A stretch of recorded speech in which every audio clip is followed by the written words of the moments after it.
G'day viewers, welcome to another super cool, super helpful repair video from the Goat Shed, located in Newcastle, New South Wales, Australia. And let me say this to you, if anyone is ever visiting from overseas and you'd like to come to see us here in the Goat Shed, you're more than welcome. We're approximately 100 miles or 160 kilometres north of Sydney, and it's available. You're able to get here by rail or car or plane. So we'd love to see you. A couple of years ago we had a guy called Andre Four from France visit us. Very nice bloke. Yeah, really nice guy, and he was amazed at what we do here. Another thing too, we've got to wish all the girls happy Valentine's Day. Oh yes, it's happy Valentine's Day. And some of the men too. Well, yeah, this We is can't too. discriminate. Because it's Friday, February 14th, That's 2025. In Australia at least. Here, down under.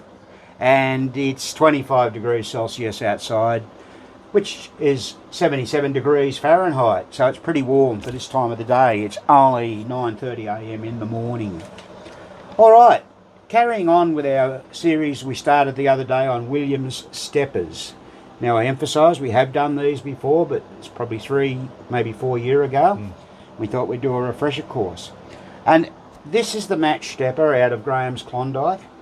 And we were talking just yesterday in our other video in the replay unit about how it's possible for the escapement wheel to go backwards instead of going forwards. If you haven't looked at that video, please have a look, because what we want to do is illustrate that on this machine, this step unit. So if I go to step the unit, you'll watch it, see it going backwards before it goes forwards. See that? Now let's try and zoom in on that if we can.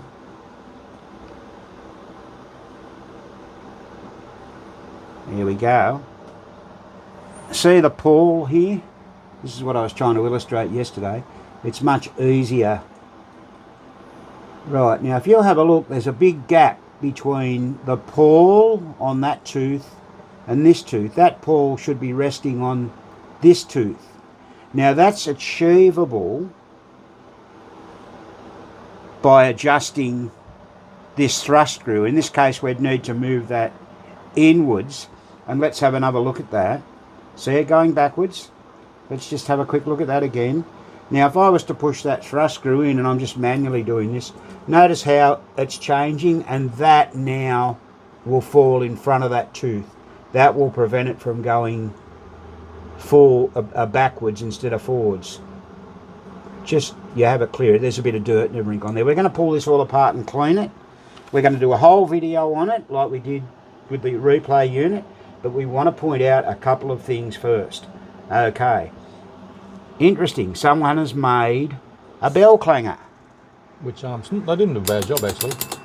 And we just go back and we can see, get it better. Oh, there's Spanky. He's just come back from the groomers. He's very clean today. They've done a pretty good job on that, but really what is necessary, it will fit the correct part on. This is a new second-hand one we've got here.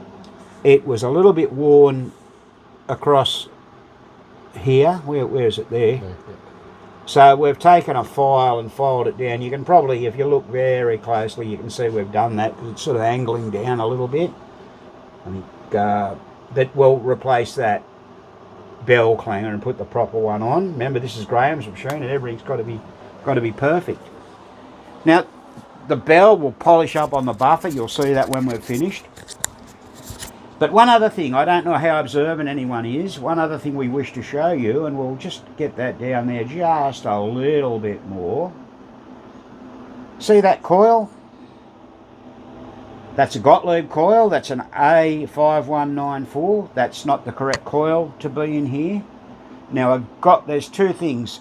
It's the incorrect ohms. An A5194 coil is generally between 4.5 to 5 ohms when a Gottlieb. The correct coil should be an A22550, which is this one here. A22550. Now, for those of you that don't know, the 22 indicates the gauge of wire, and the 550 indicates the amount of turns.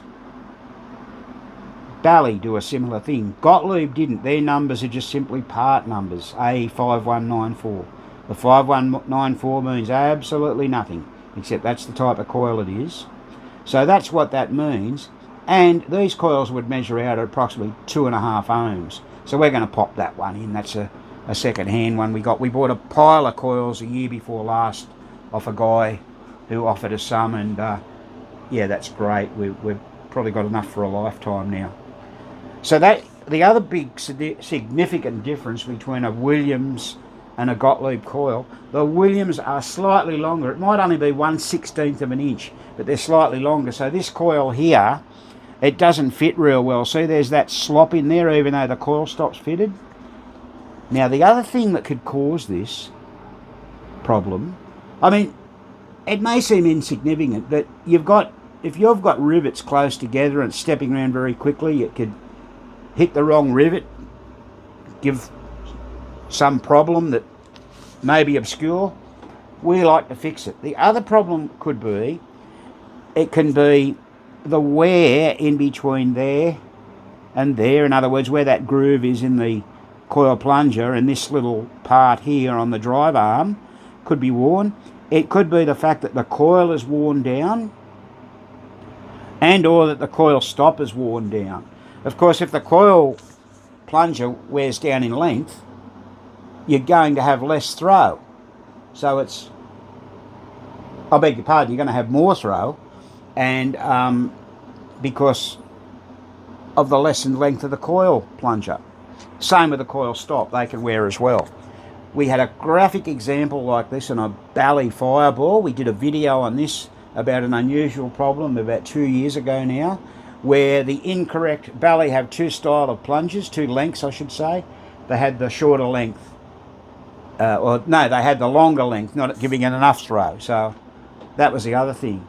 Now, we mentioned yesterday where the springs aren't real good on this. We're ordering new spring kits. That order will be going through in a day or two to PBR, and we'll fit the springs on that. It's simple enough, same as on the replay unit.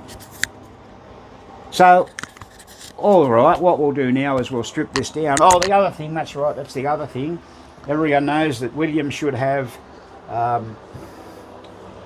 Allen screws in them. Notice there's a self-tapper, and that's exactly how it would look. It's sticking halfway out of the game in there, and that's incorrect. Someone's obviously not had the right screw. That won't be going back in. We might have re-tap it yet? No, I've already checked it, Graham. It's, okay. It's good. It's good. So we'll get this one out. Let's have a look at the coil stop while we're on the job. I bet it's had a hard life. I think so, yeah.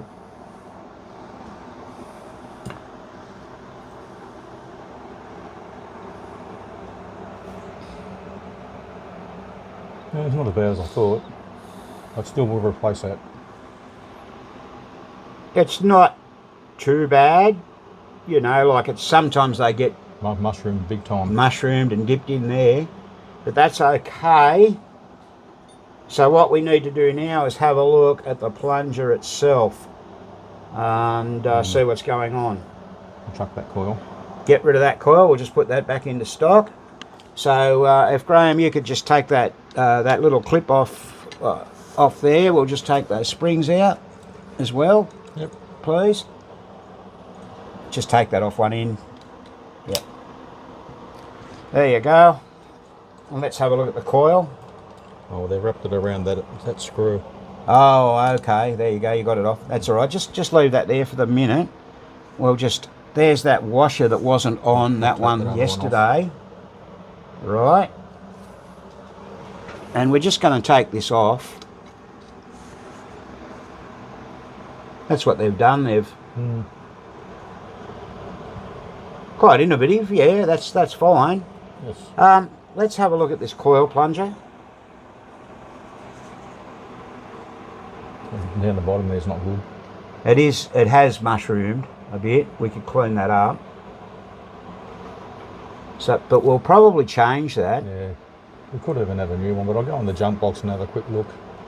Yeah, sure. If you give that to me, Kim, I'll see if I can quickly find something. All right, you have a look for one. And I want to talk to the viewers about something else here in a moment. Just while we're talking about Williams, it's got nothing to do with step units, but this step unit will come apart quite easily now. We've just got to take this spring off here. Notice this one has not got the other arm that goes on there, that subtract arm. Remember that one? We'll take the escapement wheel out. There it is. It's all pretty grotty. I'll just sit that there. We've got a nice white cloth here. And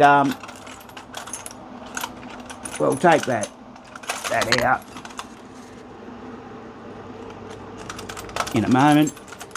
I'll get Graham to do that because my hands will be in the road. Yeah. It's pretty dirty. This will polish up okay. You can pretty well get to everything. There's one I think will clean up okay. It's a bit longer, is it? Well, it should be the same.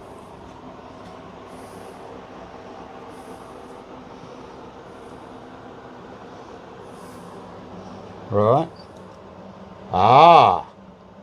Now I'm going to illustrate this by doing this.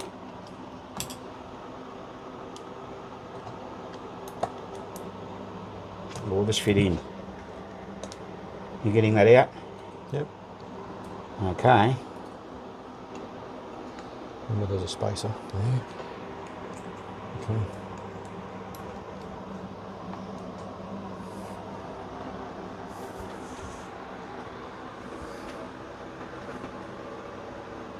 Oh, let's get that in focus. There. The plunger on the top is a newer one, and the plunger on the bottom is the one out of it. There's enough there to make that little bit of difference. That the plunger on the top is a fraction longer. I mean, I'm holding this with pliers. It's hard to see. There's a better view. It'll clean up okay. It's just a bit longer. Yeah, it's a fact that that plunger is worn down.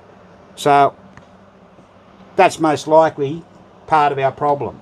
And we're going to look at that when we put this all back together. All right, now the other thing I wanted to share with you is this. Now what I wanted to point out, in the Fun with Pinball coaching clinic we did last Friday evening, a problem came up with a chap that had a pat hand. He'd only recently bought it. And it was only scoring points every second cycle of the score motor. Now, this does happen, and it normally happens when people take switch stacks off a score motor and put them back. Because on a Williams, if you remove the switch stacks off the score motor, there's often 3 screw holes, because there's a forward position. In other words, sometimes on the impulse stack, often there can be 1 or 2. That one just out of sight there is index, so it starts like this: index, cam 1, cam 2, cam 3, cam 4, cam 5, cam 6, and impulse. Mainly on multiplayer games, it might say an F on there. That means that stack has to sit forward, and if you look down at the switches, you can see that that stack protruding forward just a fraction. That's what the 3rd screw hole is.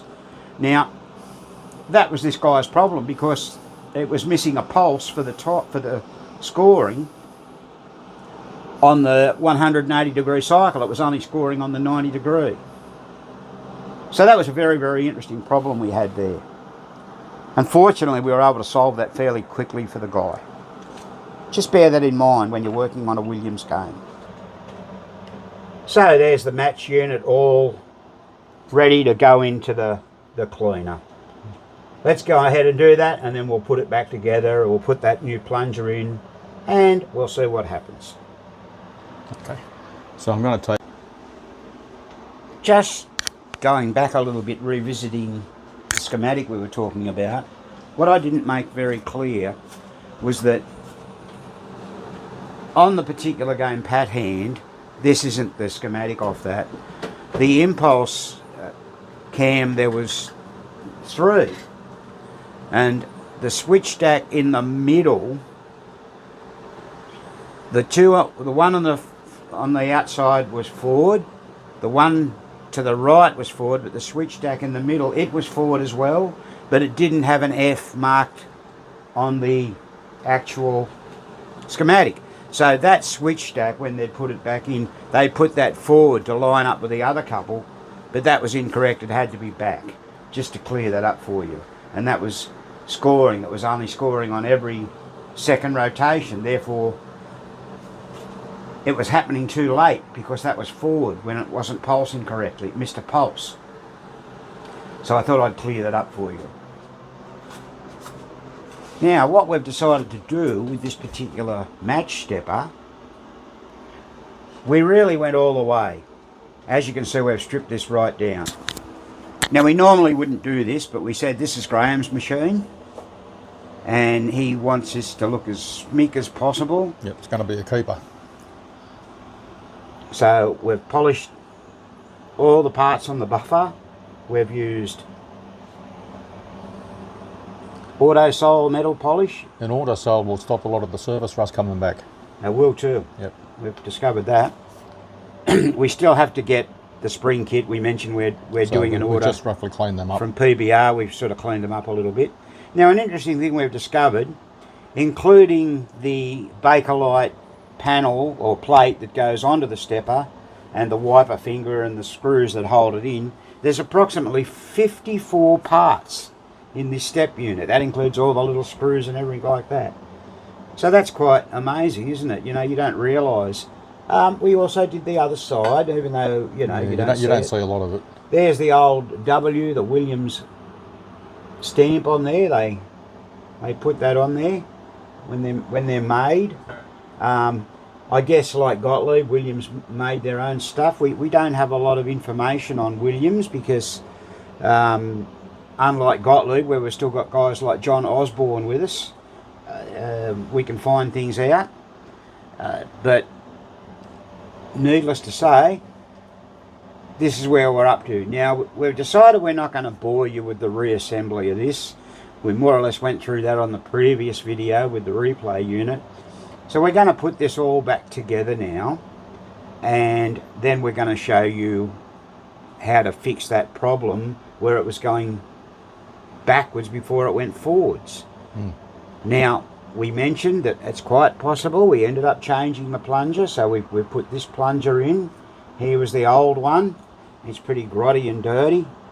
We didn't do anything with that, and remember that particular plunger was a bit shorter. Yeah. Not much, but just a little bit. Don't know that that's going to have a lot of effect. The other thing we noticed when we pulled this apart, this was actually bent. It still is a fraction, yeah, but I'll straighten it out a bit better. We'll straighten it out that little bit more. Can you see how that's actually bent? Now there's the bell clanger bit that goes on it. That's here, and what's got to happen is it just sort of floats there. Yeah, it just sits on there. C-clip. It's got to have a clip on it. Whoops. How does that go? Oh, you're right. Goes like that. Yeah. There you go. Goes like that. So there's a C-clip or C-clip got to go on there. We'll put that on. Okay. So we're going to put this back together now, and then we're going to show you how to adjust it. As I emphasised, probably if you're not super familiar with these sort of things, you don't need to strip them right down. See, even those pegs came out that hold the, like this is the one for this shaft here. They all come out. They just unscrew. There's a locking nut. There's a locking nut here and a washer and everything on the back. Same with the other one there. Pretty scary, hey? Anyway, this is what we do in the goat shed. We love it. Pardon me? A little bit there I missed. Oh, right, okay.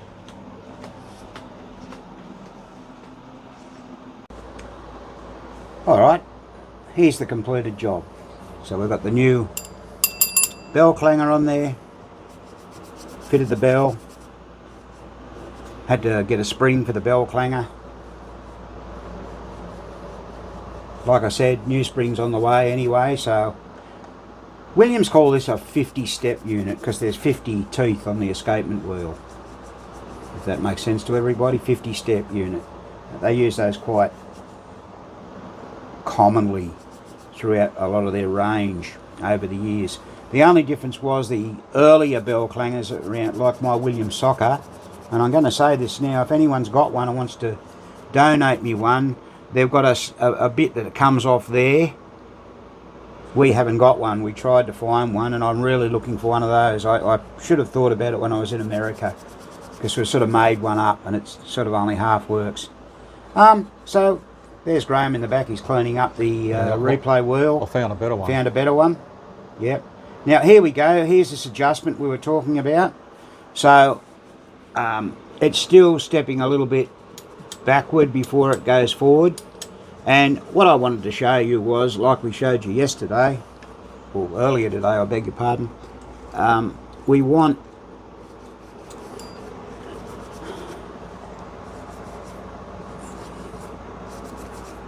this pawl here, it's not falling.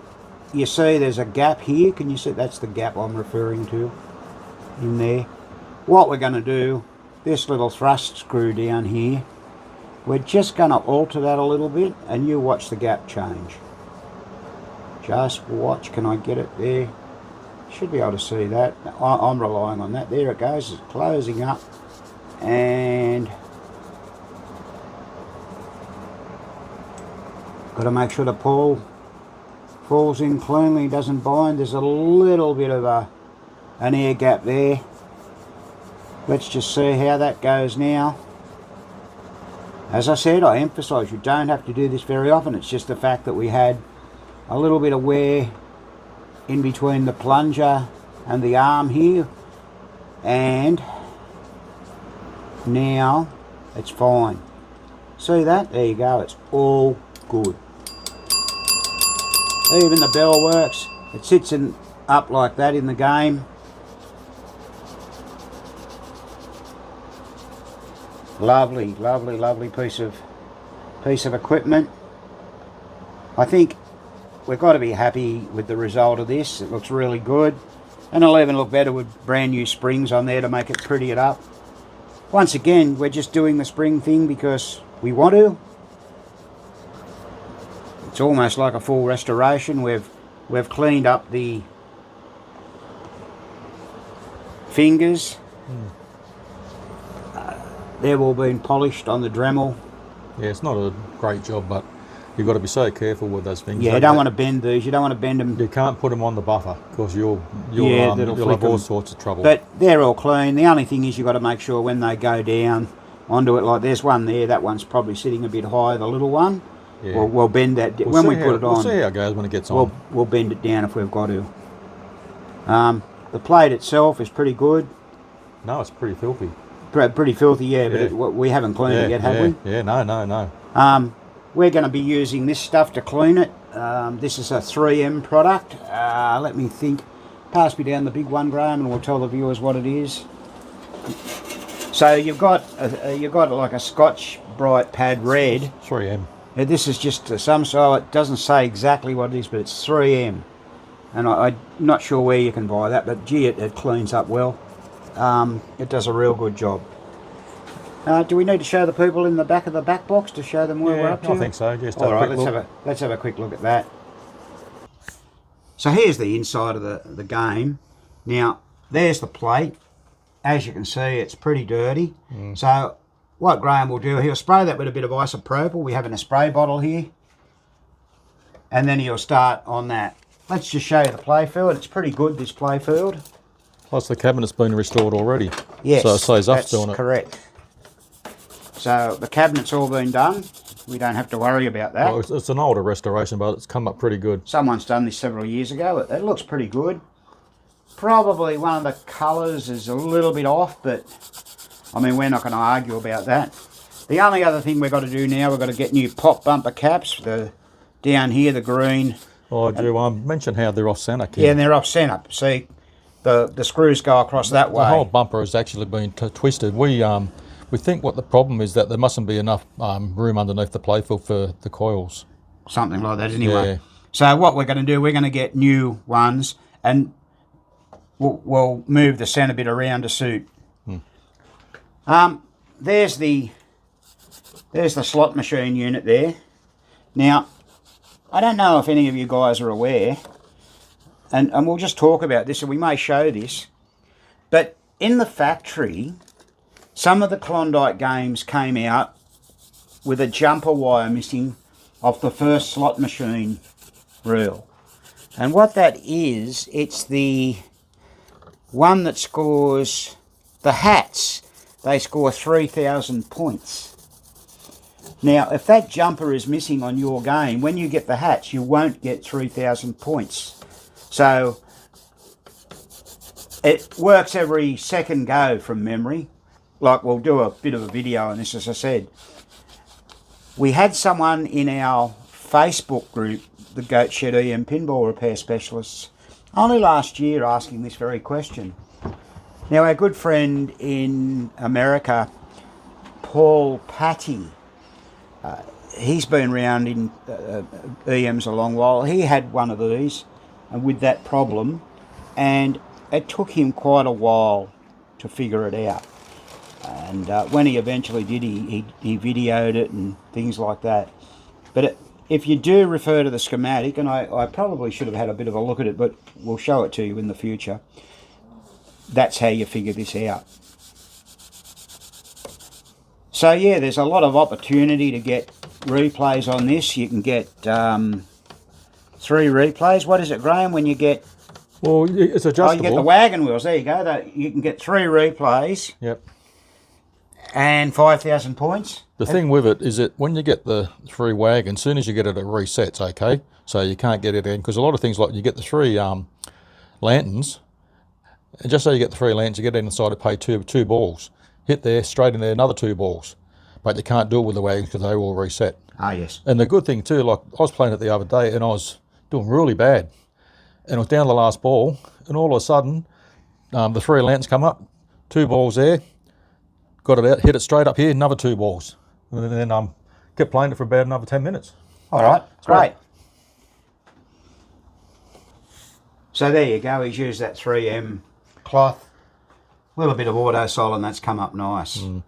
And also remember, when you put it back together, don't forget to put this little ring in.